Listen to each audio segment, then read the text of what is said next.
Hello అండి, అందరికీ welcome to కొంచెం స్పెషల్ డిషెస్. ఇవాళ వీడియోలో చికెన్ మునక్కాడకాయ కుక్కర్లో సింపుల్గా చాలా ఈజీగా అన్నంలోకి చాలా రుచిగా ఉండేటట్టు ఎలా చేసుకోవాలో చూపిస్తున్నాను. రుచి అయితే అదిరిపోతుంది, తప్పకుండా ట్రై చేయండి. ముందుగా ఒక 250 గ్రామ్స్ లేకపోతే 200 గ్రామ్స్ చికెన్ని శుభ్రంగా కడిగేసి ఒక కుక్కర్లోకి వేసుకొని పసుపు ఒక హాఫ్ టీ స్పూన్ వేసుకోండి. అలాగే ఉప్పు కూడా ఒక హాఫ్ టీ స్పూన్ దాకా వేసుకొని ఒకసారి బాగా కలుపుకోండి.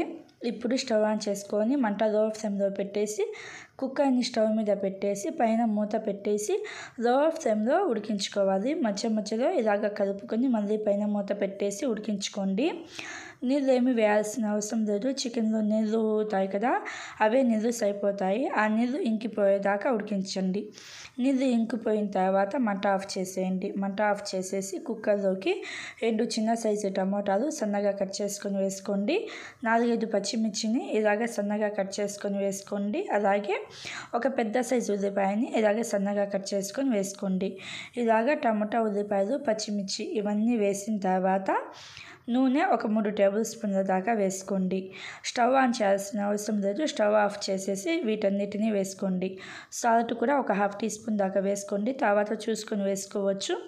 అలాగే చిల్లీ కారం ఒక టీ స్పూన్ దాకా వేసుకుంటున్నాను. మీ కారానికి తగినంత కారం వేసుకొని పసుపు ఒక హాఫ్ టీ స్పూన్ దాకా వేసుకొని అల్లం, వెల్లుల్లి, కొబ్బరి 3 పేస్ట్గా చేసిన మసాలా ఒక 3 టేబుల్ స్పూన్ల దాకా వేసుకొని మునక్కాడ ముక్కలు వేసుకోండి.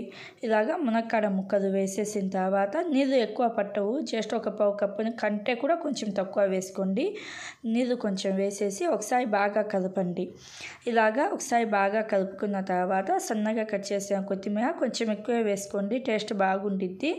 అలాగే ధనియాల పొడి ఒక టీ స్పూన్ దాకా వేసుకుంటున్నాను. ధనియాల పొడి ఒక టీ స్పూన్ దాకా వేసుకున్న తర్వాత చికెన్ మసాలా ఒక హాఫ్ టీ స్పూన్ దాకా వేసుకోవాలి. ఎక్కువ మసాలాలు వద్దు. చికెన్ మసాలా వేసిన తర్వాత ఒకసారి బాగా కలపండి. ఇలాగా ఒకసారి బాగా కలుపుకున్న తర్వాత ఇప్పుడు పైన కుక్కర్ మూత పెట్టేసి విజిల్ పెట్టేసి మీడియం ఫ్లేమ్లో ఒక 2-3 విజిల్స్ వచ్చేదాకా ఉడికించుకోండి. 2-3 విజిల్స్ వచ్చిన తర్వాత మంట ఆఫ్ చేసేసి కుక్కర్లోని గాలి మొత్తం పోయిన తర్వాత మూత తీసేసి చూడండి. కుక్కర్లో నీళ్ళు ఎక్కువగా ఉన్నాయి అనిపిస్తే మళ్ళీ స్టవ్ ఆన్ చేసుకొని మీడియం ఫ్లేమ్లో కొంచెం గ్రేవీ దగ్గర పడేదాకా ఉడికించుకోవాలి. నాకైతే కొంచెం నీళ్ళు ఎక్కువగానే ఉన్నాయి, అందుకని మళ్ళీ ఉడికించాను.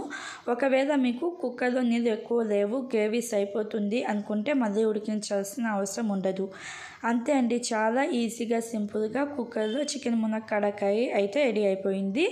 వేడి వేడి అన్నంలో కలుపుకొని తింటే కూర మొత్తం లాగించేస్తావు, అంత రుచిగా ఉండిద్ది. Thank you, bye bye.